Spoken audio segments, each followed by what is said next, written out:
Assalamualaikum warahmatullahi wabarakatuh. Yang saya banggakan para mahasiswa PGMI. Mohon maaf sebelumnya pada kesempatan kali ini untuk kuliah perdana kita ini kita laksanakan secara online dikarenakan saya ada tugas dari kampus untuk dinas ke luar kota, sehingga untuk kuliah perdana kita pada hari ini kita laksanakan secara online. Nah, pada kesempatan kali ini saya ingin memberikan pengantar terkait dengan perkuliahan kita, yaitu mata kuliah Psikologi Perkembangan dan Pendidikan Anak SD atau MI. Langsung saja, pada kesempatan kali ini saya ingin menyampaikan terkait dengan paradigma psikologi perkembangan dalam pendidikan anak sekolah dasar. Jadi psikologi perkembangan ini merupakan cabang ilmu psikologi yang mempelajari perkembangan manusia dari masa kanak-kanak hingga dewasa. Memahami paradigma ini sangatlah penting ya untuk pendidikan anak sekolah dasar karena membantu memahami bagaimana anak-anak belajar, berkembang, dan menghadapi dunia di sekitar mereka. Jadi mata kuliah Psikologi Perkembangan dan Pendidikan Anak SD atau MI ini penting sekali untuk kalian pelajari sebagai calon guru ya di masa depan ketika kalian sudah lulus. Karena dengan mata kuliah ini harapannya kalian bisa memahami peserta didik yang kalian ajar. Ketika kalian memahami karakteristik peserta didik yang kalian ajar, maka ini akan memudahkan kalian untuk mempersiapkan perangkat pembelajaran, mulai dari modul ajar, kemudian materi, kemudian evaluasi, ya.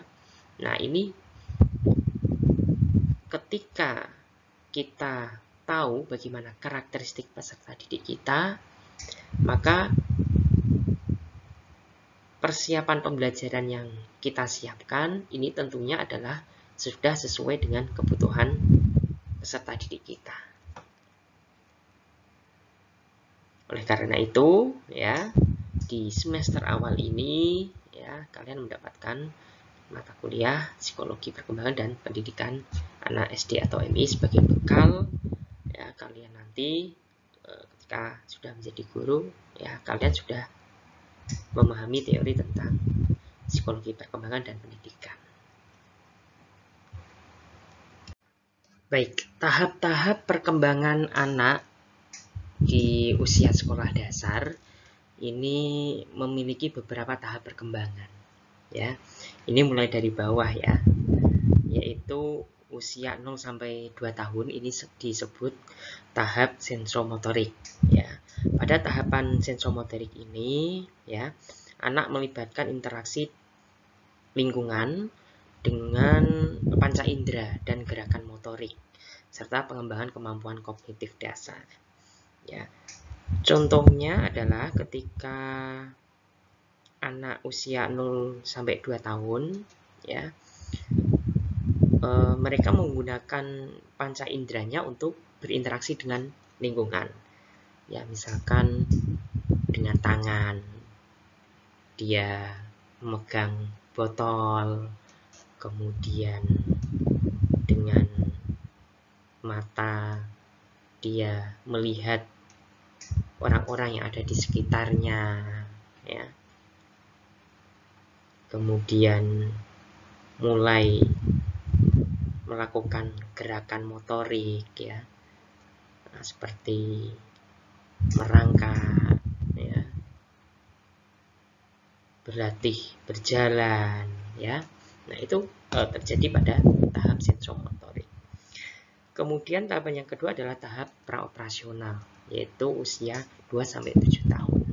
Pada tahap ini ya ditandai dengan perkembangan bahasa, imajinasi, dan kemampuan berpikir simbolik, ya, meskipun masih terbatas pada egosentrisme, ya. Nah, contohnya adalah ketika anak usia 2-7 tahun itu biasanya mereka menggunakan simbol, ya, benda, misalkan ballpoint, misalkan ballpoint itu disimbolkan dengan telepon. Jadi mereka bermain telepon-teleponan dengan ballpoint, misalkan. Nah, kemudian mereka suka bermain dengan mobil-mobilan, gitu ya. Menganggap bahwa itu adalah mobil sungguhan, ya. Nah, jadi mereka berpikir simbolik, gitu. Nah, kemampuan berpikir simbolis ini, ya, ini terbatas pada egosentrisme. Artinya bahwa misalkan ketika anak main petak umpet, ya, biasanya kan anak 2-7 tahun ini suka main petak umpet, ya. Nah, itu mereka menganggap bahwa ketika dia memejamkan mata, ya, ketika dia tidak bisa melihat orang lain, maka dia berpikir bahwa orang lain itu juga ketika dia memejamkan mata, dia juga tidak bisa melihat orang lain tersebut, gitu. Jadi ketika dia memejamkan mata, orang lain dianggap tidak bisa melihat dia, gitu. Jadi terbatas pada egosentrisme. Kemudian tahap yang selanjutnya adalah tahap operasional konkret. Ini terjadi pada usia 7-11 tahun. Nah, anak SD berada pada tahap ini ditandai dengan kemampuan berpikir logis dan konkret, serta memahami konsep abstrak dengan bantuan benda nyata. Nah, jadi misalkan menyusun balok, ya, mulai dari yang terpanjang sampai yang terkecil, ya. Kemudian menyusun itu puzzle, ya, menyusun puzzle, ya, anak dilatih untuk itu. Kemudian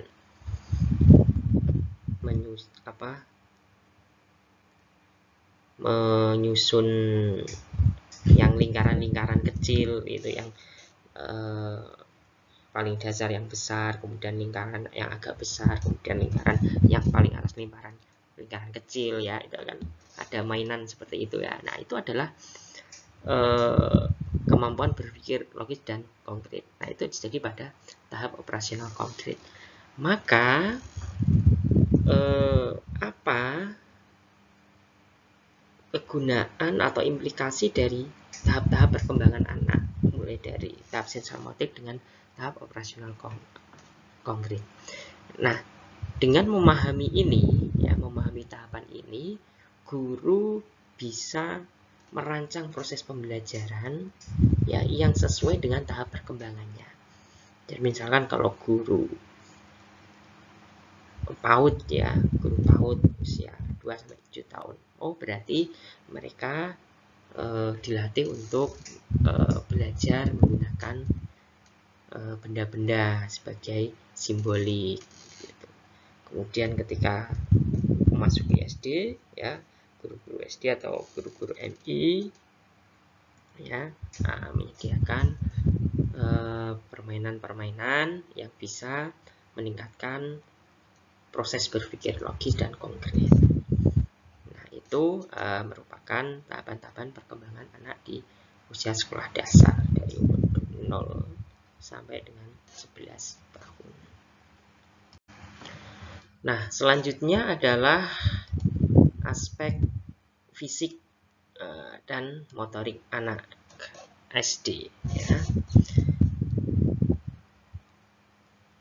Jadi perkembangan anak SD, ya, itu bisa diklasifikasikan, ya, melalui 4 aspek, ya. Yang pertama adalah pertumbuhan fisik, ya. Anak SD ini akan mengalami pertumbuhan fisik yang pesat, ya, terutama di bagian tinggi badan dan berat badan. Ya, maka ketika posyandu ya sejak bayi itu kan selalu diukur tinggi badan, diukur berat badan. Apakah sudah sesuai dengan batasan yang berlaku untuk anak seusianya. Ya. Nah, pengukuran ini ya untuk mengidentifikasi apakah anak tersebut stunting atau tidak, apakah mengalami hambatan perkembangan atau tidak.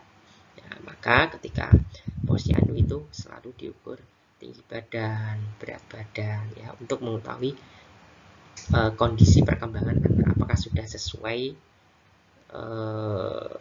dengan jalur normal atau tidak gitu. Kemudian yang kedua adalah perkembangan motorik kasar ya. Kemampuan motorik kasar ini seperti berlari, melompat, melempar bola gitu ya.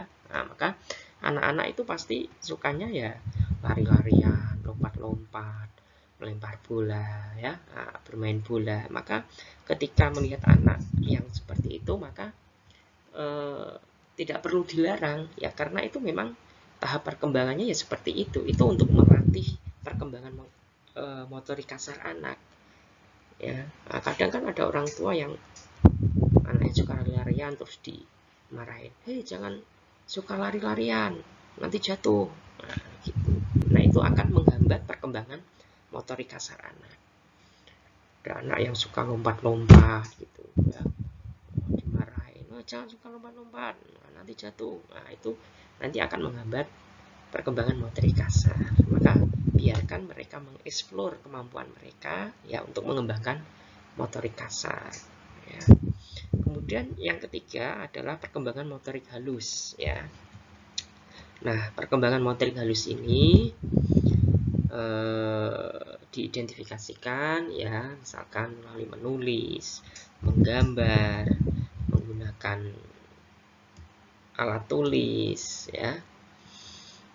Nah, maka pada usia anak SD untuk mengembangkan aspek fisik dan motorik, khususnya motorik halus, maka biasanya anak-anak SD itu ya dilatih untuk menulis ya, menggambar dan menggunakan alat tulis.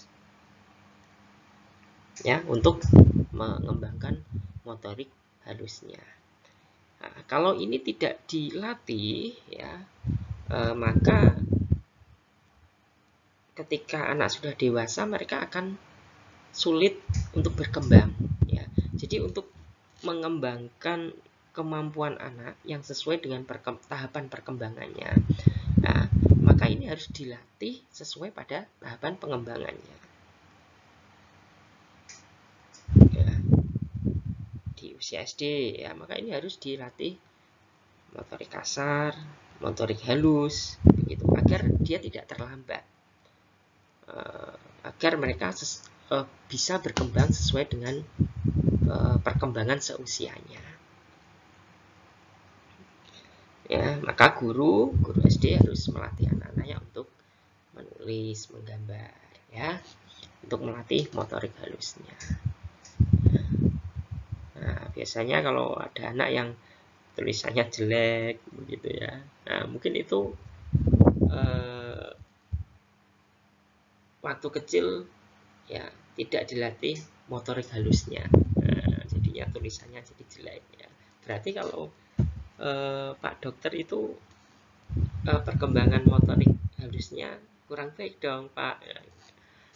Ya bukan seperti itu ya, itu kan tulisannya Pak Dokter jelek itu kan karena harus cepat ya menulis resep, karena kan pasiennya banyak yang antri, makanya tulisannya itu cepat jadi sulit untuk dibaca ya.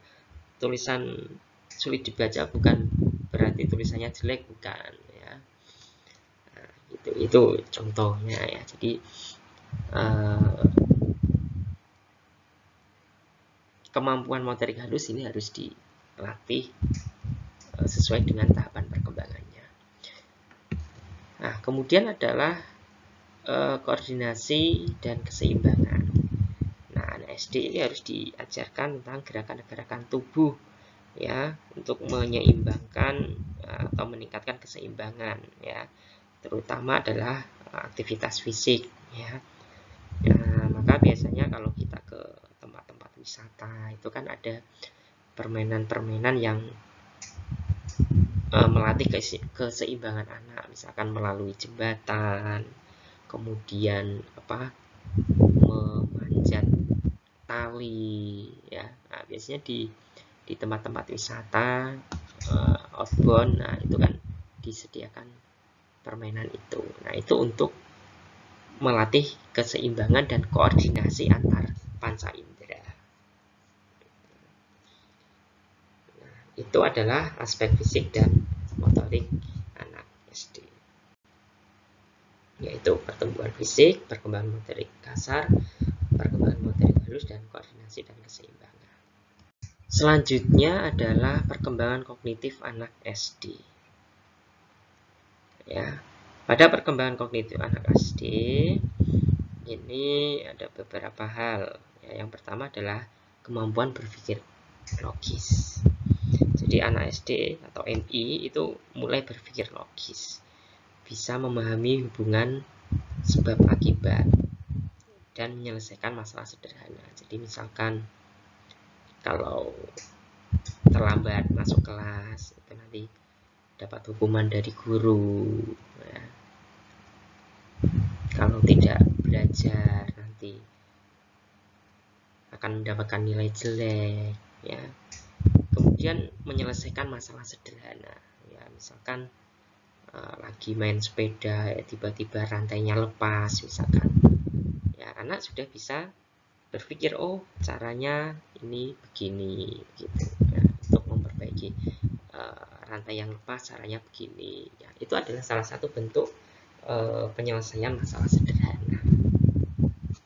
Kemudian kemampuan abstraksi, ya, jadi anak SD mulai memahami konsep abstrak seperti waktu, ruang, dan angka, tapi masih membutuhkan bantuan visual.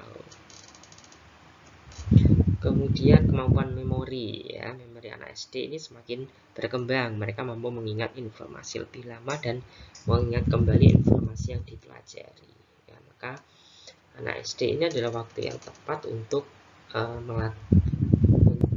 diajarkan menghafal, ya, menghafal materi pelajaran, ya. Nah, ini harus dilatih begitu. Ya, jadi memorinya akan sangat mudah, ya, untuk menghafal gitu. Nah, biasanya orang dewasa dengan anak itu akan lebih mudah menghafal anak-anak daripada orang dewasa. Maka sebisa mungkin ketika anak usia SD, ya, itu dilatih untuk menghafal, ya, mengingat, ya, informasi lama, ya, gitu. Nah, ini adalah perkembangan kognitif anak SD. Selanjutnya adalah perkembangan emosional dan sosial anak SD. Nah, pada perkembangan emosi, ya, anak SD ini mengalami emosi yang lebih kompleks, ya. Jadi anak SD itu sudah punya rasa malu, punya rasa takut, rasa cemburu, dan belajar mengendalikan emosi. Ya, jadi misalkan melakukan kesalahan, ya, dia merasa bersalah, merasa malu, ya. Dan ketika dimarahi, dia bisa merasakan takut, ya.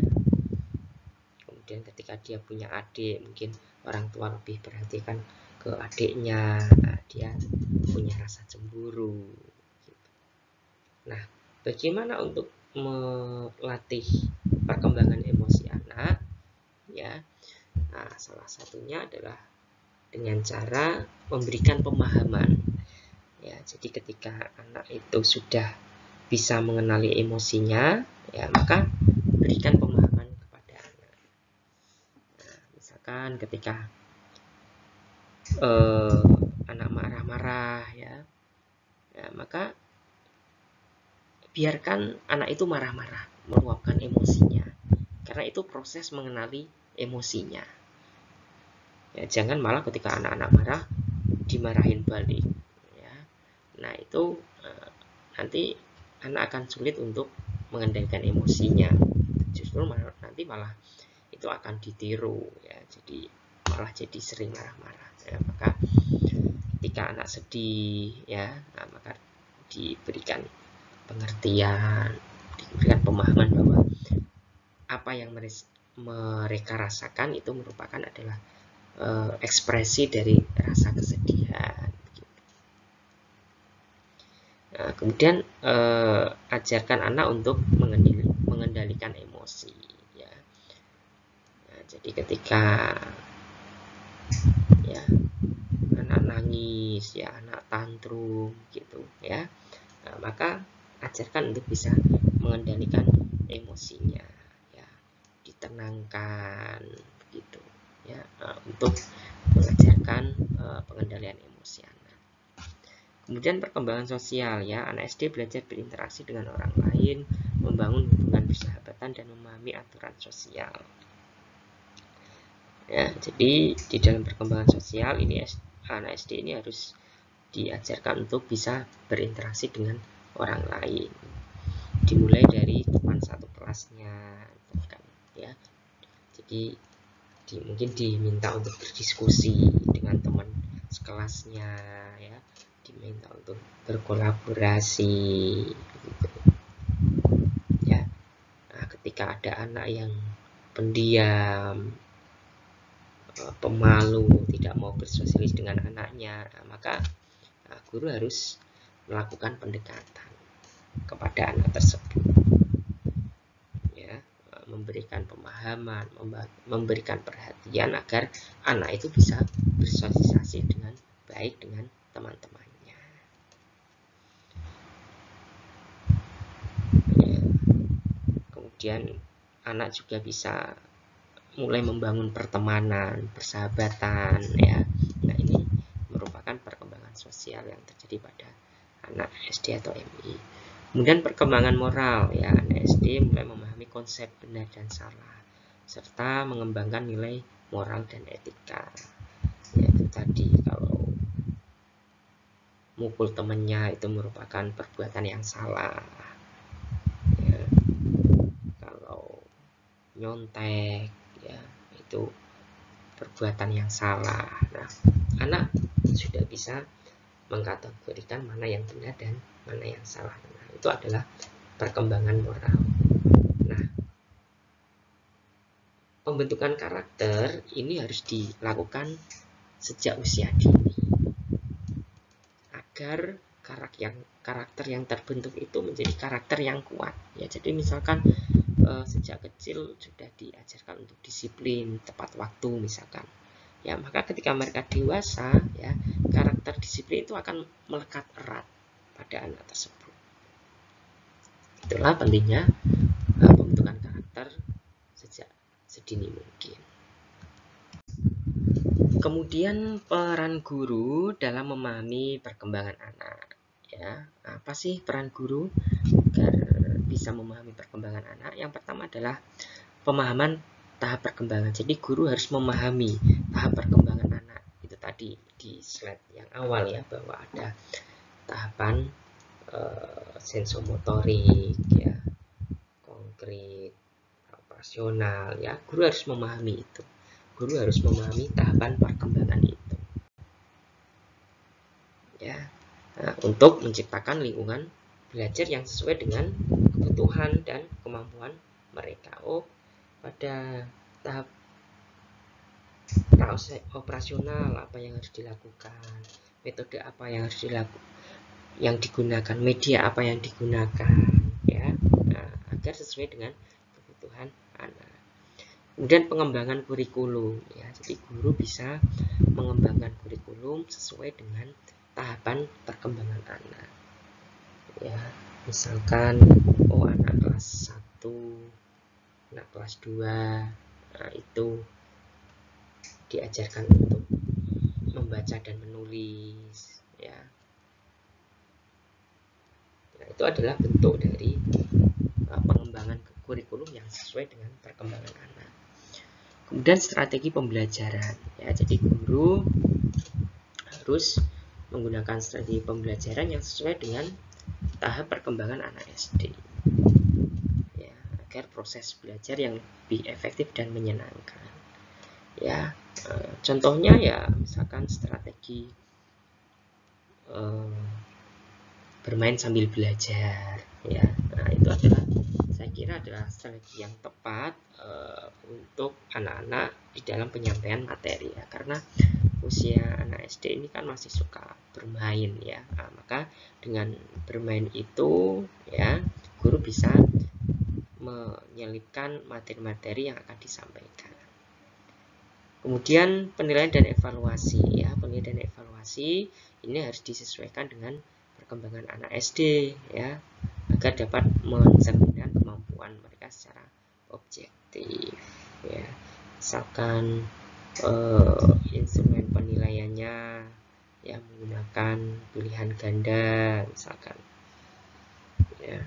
Karena kalau isai itu anak kan masih kesulitan ya, apalagi kalau masih kelas 1 atau kelas 2 ya, itu kan kalau mengerjakan isai itu kan masih kesulitan ya, maka bisa menggunakan pilihan ganda sebagai instrumen evaluasi ya, yang sesuai dengan perkembangan anak tersebut. Nah, itu adalah peran guru di dalam memahami perkembangan anak.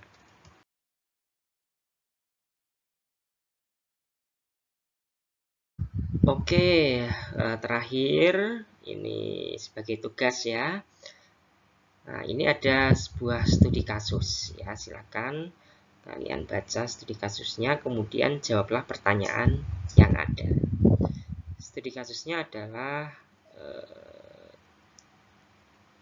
di situ diceritakan ya, ada seorang guru kelas SD ya yang bernama Ibu Rina ya, yang mengalami bahwa salah satu siswanya Andi ini sering mengalami kesulitan dalam mengikuti pelajaran dan seterusnya. Silakan dibaca sendiri. Kemudian pertanyaannya adalah yang pertama, berdasarkan teori psikologi perkembangan, apa yang mungkin menjadi penyebab perilaku Andi di sekolah? Jelaskan berdasarkan tahap perkembangan anak usia SD. Pertanyaan yang kedua, sebutkan dan jelaskan dua strategi yang bisa dilakukan oleh Ibu Rina untuk membantu Andi mengatasi kecemasannya dan meningkatkan partisipasinya di kelas.